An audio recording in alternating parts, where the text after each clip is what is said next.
Dire comment La voilà.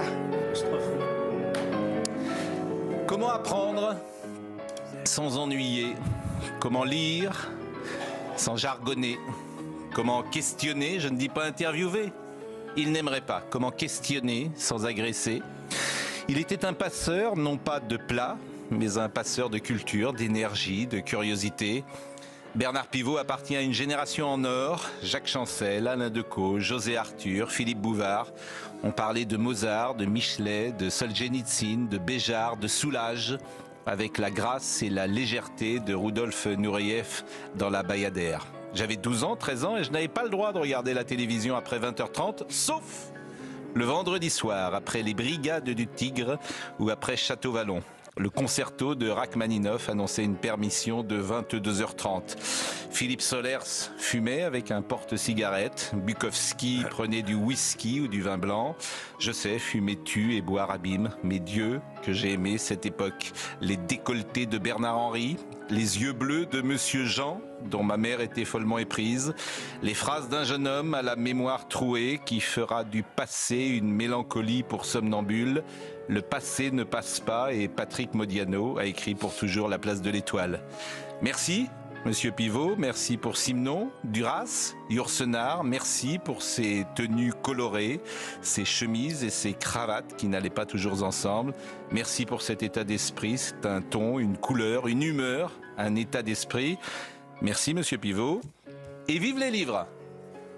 Il est 9h01. Je vais vous présenter nos invités dans une seconde. Nous sommes sur Europe 1 jusqu'à 9h30 et sur CNews jusqu'à 10h30. Chanel Housteau. Bonjour Pascal. Le bruit que vous préférez, celui que vous détestez? Alors, j'ai un problème avec les bruits, figurez-vous, vous tombez bien. Je n'aime pas les bruits, les petits bruits, là, ça m'angoisse. Bonjour Georges Fenech. Bonjour Pascal. Quel est votre mot préféré, votre juron favori? Ah non, ça je dirais pas ça. Non. Un juron favori. Votre mot préféré? Le mot préféré, l'amour. L'amour. Bonjour Jean-Claude Dacier. Bonjour. Quel métier n'auriez-vous pas aimé faire? Cheminot. La bête humaine. Bonjour Gauthier Lebret. Bonjour Pascal Praud. La plante, l'arbre ou l'animal dans lequel vous aimeriez être réincarné?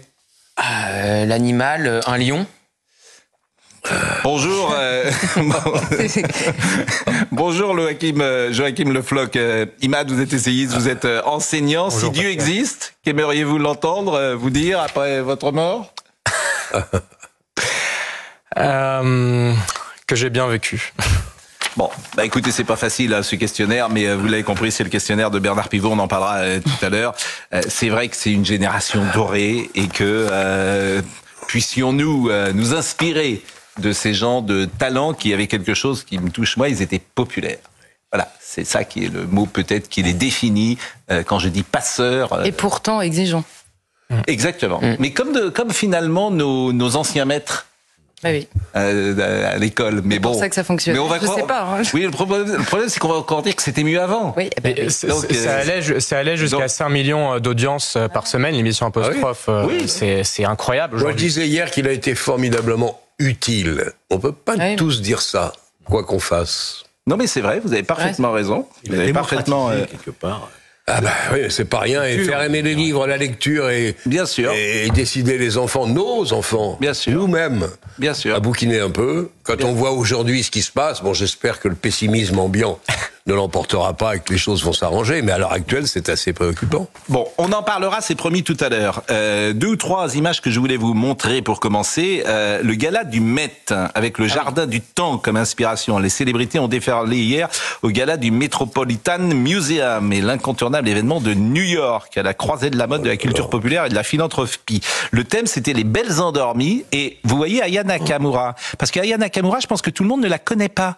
Et notamment, comment dire, peut-être un public qui a passé 35, 40 ou 50 ans, peut-être qu'il est moins, comment dire, à l'écoute et qu'il le connaît moins, Aya Nakamura. Je voulais vous montrer ces quelques images. Il y avait d'ailleurs des règles à respecter, hein. Ne pas utiliser son téléphone, être majeur, ne pas décliner l'invitation. Ça, on n'a pas le droit de décliner l'invitation à cette soirée. On n'a pas le droit de manger d'ail, d'oignons ou de persil et on n'a pas le droit de fumer à New York.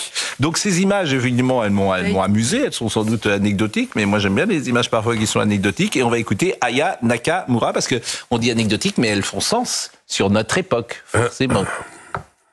C'est mon premier maître. Moi, je suis fière quand même.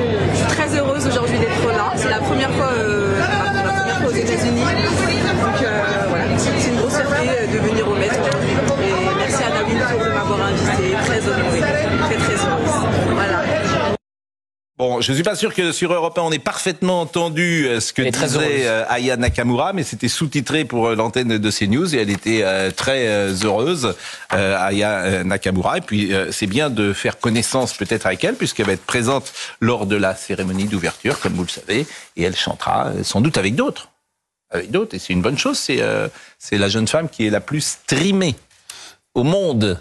Donc, le seul talent, c'est de plaire. Et elle plaît pour un artiste, en tout cas.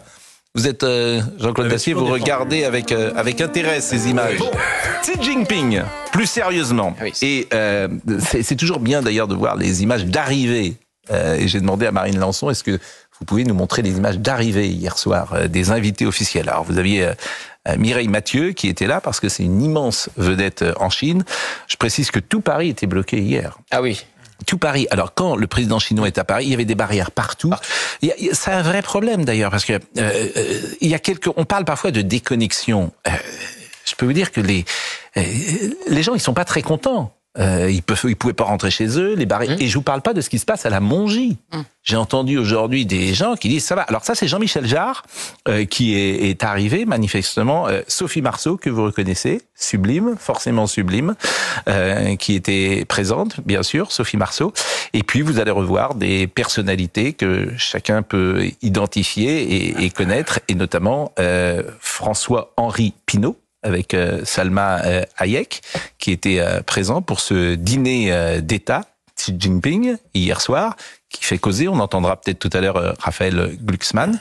Et il y avait également présent Jack Lang, qui était présent avec son épouse, quoi qu'il arrive, toujours là, Monsieur Lang, pour ce grand dîner d'État, qui était servi avec les meilleurs vins et les meilleurs mets.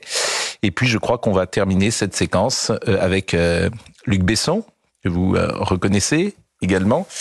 Et on n'a pas dû voir Bernard Arnault, qui était présent, Sophie Marceau, qui est là, bien sûr, Mireille Mathieu, le président qui accueille Michel Jarre et qui accueille les uns et les autres, François Pinault. François-Henri Pinault. Alors, cette visite parfois fait réagir, forcément, et je vous propose peut-être d'écouter d'abord Emmanuel Macron, le président de la République. Notre relation bilatérale se fonde, et c'est ce qui en fait la valeur et le succès, sur notre capacité à évoquer en toute confiance tous les sujets. Elle repose aussi sur une communauté d'ambition.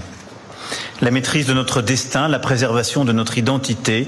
Et notre amitié immémoriale n'a de sens que si elle prête main forte à l'humanité tout entière, dans la plénitude des tourments auxquels elle fait face, climatiques comme géopolitiques. Bon, j'imagine qu'on peut pas parler précisément de tous les sujets avec Xi Jinping. On va pas lui dire. Voilà, j'imagine c'est compliqué. Alors c'est toujours la même chose. Est-ce qu'on doit recevoir tout le monde? Est-ce qu'on doit parler avec tout le monde? Oui, bien sûr, évidemment. C'est une visite d'État, le président chinois, c'est pas tous les jours. Hein. Et... Vous le qualifieriez comment? C'est un tyran, le président chinois? Ah non, je dirais pas ça, non. Vous diriez pas que c'est un tyran? Non, je dirais pas que c'est un tyran. Non. Non, mais la Chine n'est pas exempte, évidemment, de fortes critiques, notamment, on sait, avec les Ouïghours. C'est un dictateur? C'est en train de se passer. Bah, de toute façon, c'est la dictature du parti unique, hein. Donc c'est le président du parti. C'est relativement tyrannique, quand même. Bah, oui, donc un dictateur. C'est quoi un tyran? C'est quoi un tyran? L'étape au-dessus, c'est quoi? Comment définir un tyran? C'est celui qui s'exonère de toute règle commune, universelle, et qui n'en fait qu'à sa tête.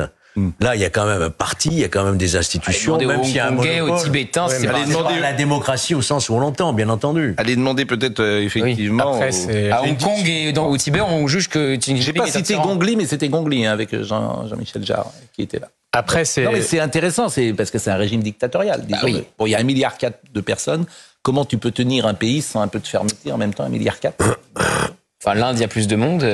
Oui, l'Inde, c'est pas... c'est pas Xi Jinping est certainement pas un sociodémocrate. Après, la seule question qui doit être celle de notre classe dirigeante, c'est celle des intérêts de la France. On a quand même des intérêts commerciaux qui aujourd'hui sont bafoués avec la Chine, puisqu'on a 46 milliards de déficit commercial chaque année.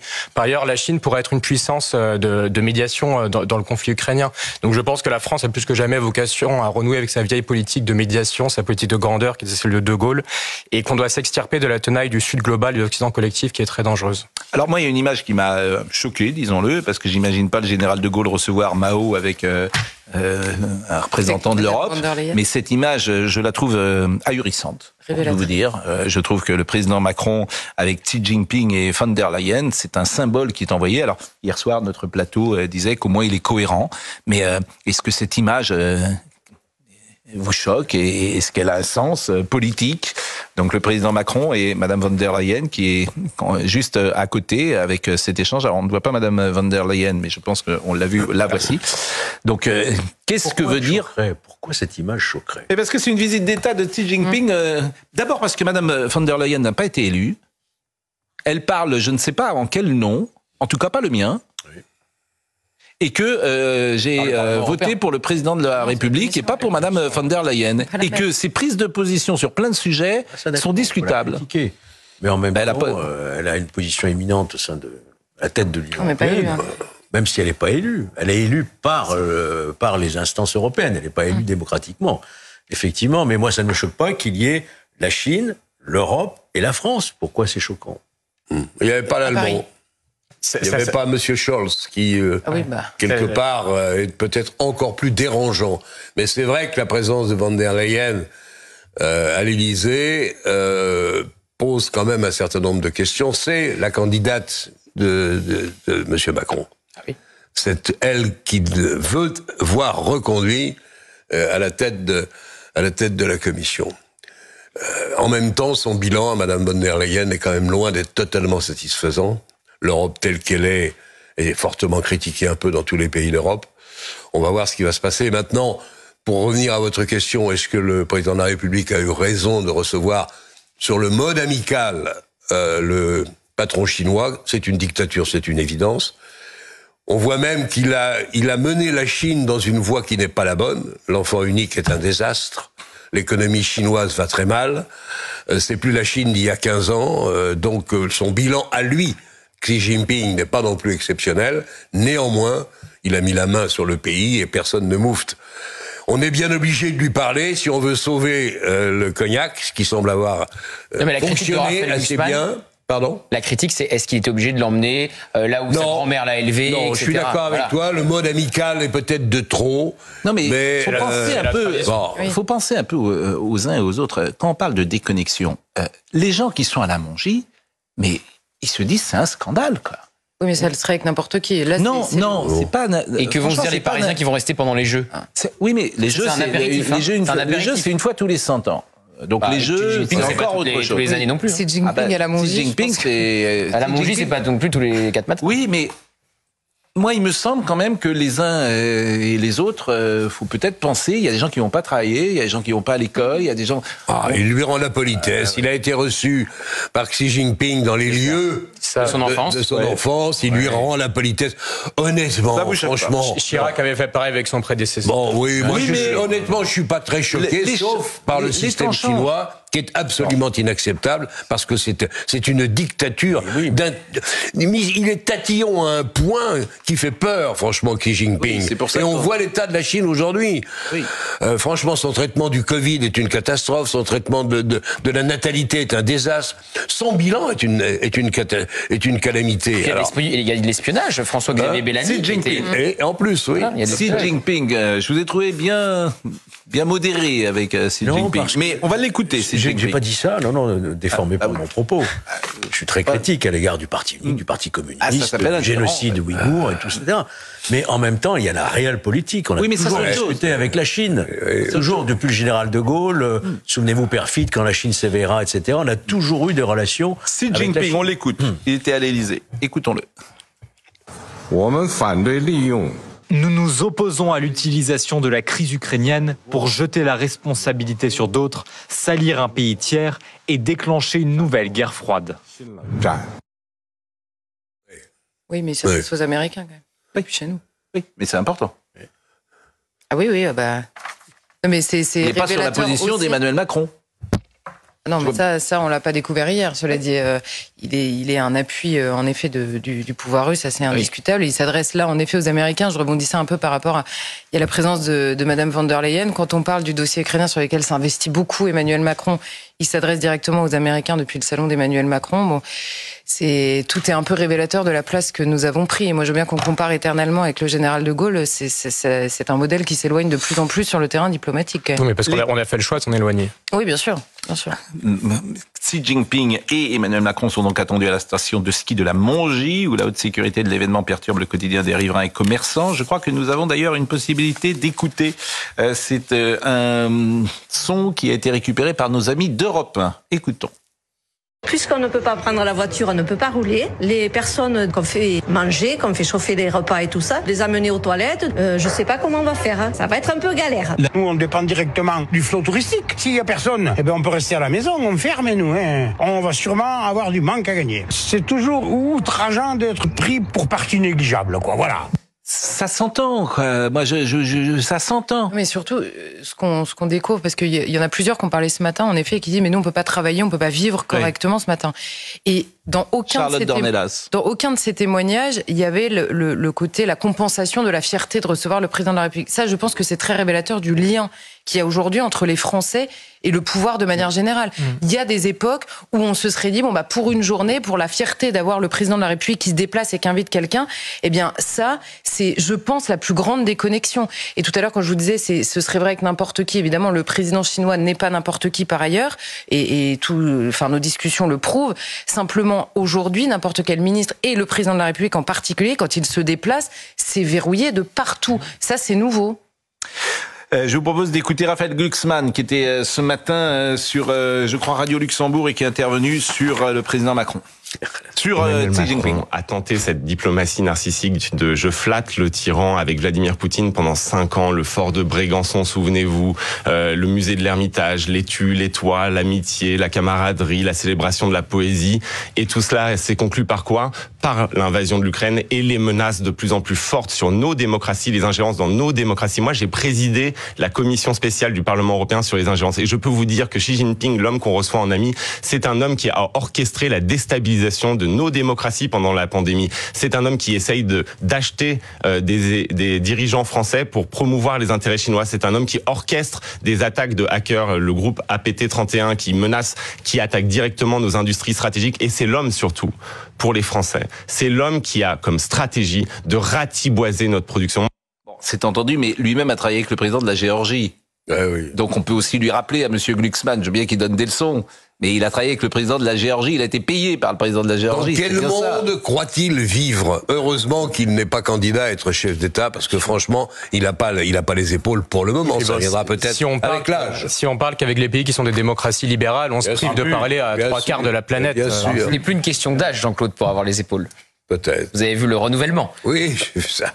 Par ailleurs, il travaille activement avec Madame von der Leyen, c'est pas exactement tenant d'un modèle démocratique. Non, mais il se dispute à un électorat pour les européennes avec Valérie Hayé, qui d'ailleurs a eu des mots très durs aussi à l'encontre de la politique chinoise vis-à-vis des Ouïghours. Vous savez que Xi, c'est le nom. Oui. Et Jinping, c'est le prénom. Ah oui. Eh oui. Oui. Sauf erreur de ma part, je suis pas très doué en langue orientale. Vous avez fait chinois en 3e langue. Non, oui, bon. Et puis antimonier d'ailleurs. Oui, bien sûr. Et quelqu'un qui parce que je cite moins les réseaux sociaux, quelqu'un qui dit calmez-vous, l'ampleur et la rapidité des progrès effectués par la Chine depuis 40 ans sont uniques dans l'histoire de l'humanité. Oui, c'est pas faux, mais là, ça s'enraye un peu tout de même. Il est obligé de le reconnaître, notre interlocuteur. Ça sera la première puissance mondiale dans peu de temps. Je suis pas sûr. Ce que prévoyait d'ailleurs De Gaulle au moment de parler aussi. Je crois que l'Amérique a de la ressource. Le dernier mot n'est pas dit. Un dernier mot d'Emmanuel Macron avant d'être avec Thomas Hill dans une seconde. Emmanuel Macron.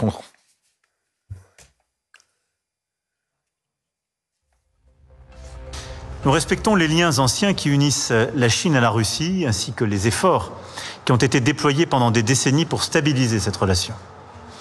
Au vu de cette histoire complexe, nous accueillons favorablement les engagements des autorités chinoises à s'abstenir de vendre toute arme ou toute aide à Moscou et à contrôler strictement l'exportation des biens à double usage. c'était ce que vous m'aviez dit très clairement, Monsieur le Président, il y a un peu plus d'1 an, ce que vous avez réitéré. Et je crois que la longueur, la qualité de nos échanges sur ce sujet sont une source de réconfort. Voilà ce qu'on pouvait dire dans cette première partie sur la visite d'État de Xi Jinping. On va recevoir dans une seconde Gilles William Golnadel, qui était déjà venu nous parler de son livre, mais qui a souhaité revenir avec lui sur ce livre qui est extrêmement important, Journal de guerre. Mais avant cela, on va dire bonjour à notre ami Thomas Hill et le saluer et lui souhaiter une bonne émission. Bonjour à tous. 9h30.